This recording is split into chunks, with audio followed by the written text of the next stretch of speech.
There are several ways to join a Teams meeting. Let's start by joining it inside of Teams. You'll notice I have an active meeting with a join button. So if I click the join button, it will launch Microsoft Teams meeting. The first menu you see is like a pre-meeting lobby for setting up your options. So it's telling me my camera is turned off. If I want to turn it on, I can slide this toggle over to the on position. I also have a chance here to look at the settings for the different devices. So you can also see over here, if I want to use computer audio, it's defaulting to my headset.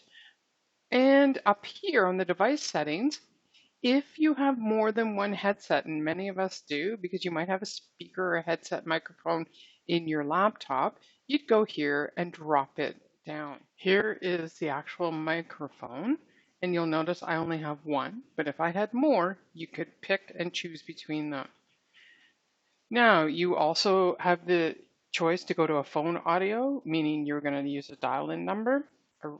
Down the road, you'll be able to use things like room audio, or you could choose not to join the audio if you're just going to be watching something, but usually you got to join something.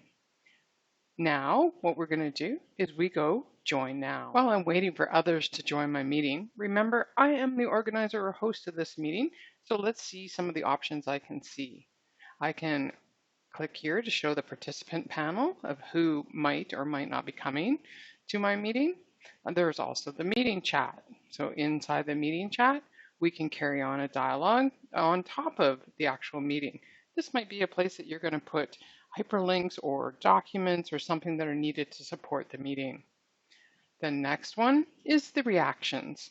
So I can show my people how to raise their hand, and there's a few emoticon type icons they can use. There are also breakout rooms like you use in Zoom or WebEx, but we're going to leave that topic for a different presentation. The next one is the more actions. If I open this up again, I have a chance to go to device settings. I can also go back to those meeting options we discussed earlier. We can also open up a panel that allows you to take notes that can be shared amongst everybody that was in the meeting. And we also have a gallery. So basically what this does is it allows all the webcams to be shown in a grid-like format. And you can see other options that are also in here. There's also the ability to just apply a background effect or blur your background so your messy office isn't out there for everybody to see.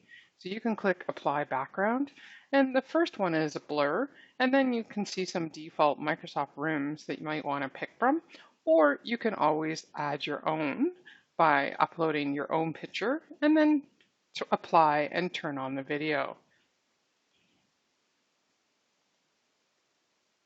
Even when we're in the meeting, these are two key buttons. So one is you can turn your camera on and off or preview what's there. So if somebody comes in the room or something, you can quickly reach up and turn off your camera. And the same goes for your microphone. So you can mute and unmute really quickly. Looks like someone's joined our meeting. If you have the participant panel open, you'll be able to see who's in your meeting and who you're still waiting for.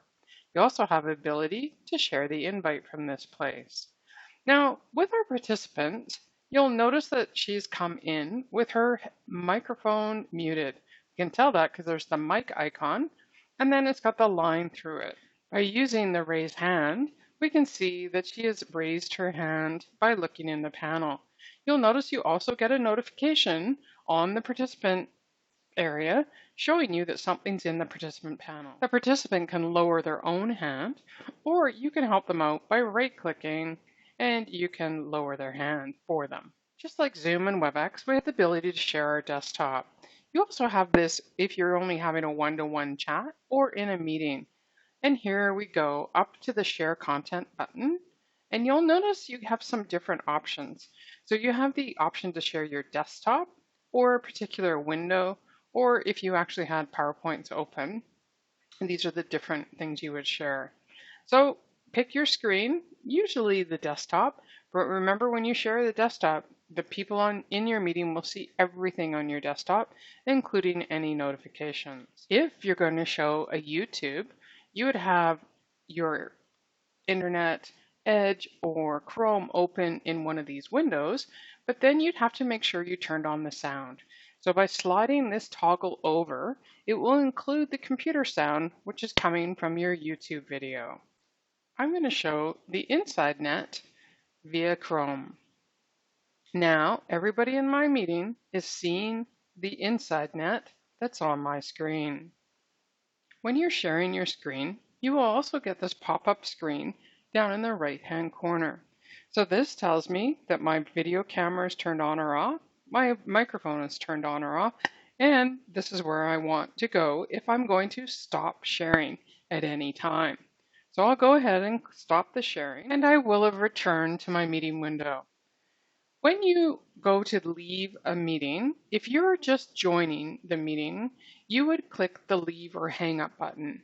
If you are the host, it's always best practice to drop down the arrow and click end meeting.